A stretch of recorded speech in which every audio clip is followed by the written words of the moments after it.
جب زندگی میں دکھ، پریشانی اور مشکلات بڑھ جائیں، جب ہر دروازہ بند ہوتا محسوس ہو، جب دل تھک جائے، امید کمزور ہو جائے، تو ایک دروازہ ایسا ہے جو کبھی بند نہیں ہوتا، وہ ہے اللہ کی رحمت کا دروازہ، اور اس دروازے کی چابی ہے استغفار، یعنی اللہ سے مغفرت طلب کرنا۔ بسم اللہ الرحمن الرحیم۔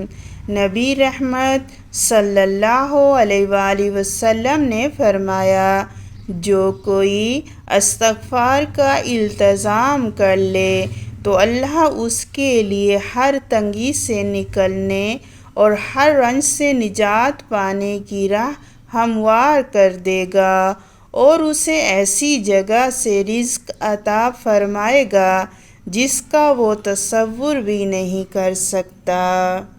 اس حدیث پاک میں رسول اللہ صلی اللہ علیہ وآلہ وسلم نے ہمیں ایک ایسا نسخہ دیا ہے جو ہر غم، تنگی اور محرومی کا علاج ہے۔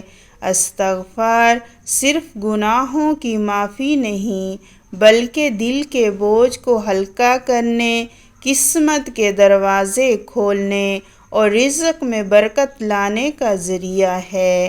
جب بندہ سچے دل سے استغفر اللہ ربی من کل ذنب پڑھتا ہے تو اللہ تعالیٰ اس کی زندگی میں ایسے راستے پیدا کر دیتا ہے جن کا اس نے کبھی تصور بھی نہیں کیا ہوتا۔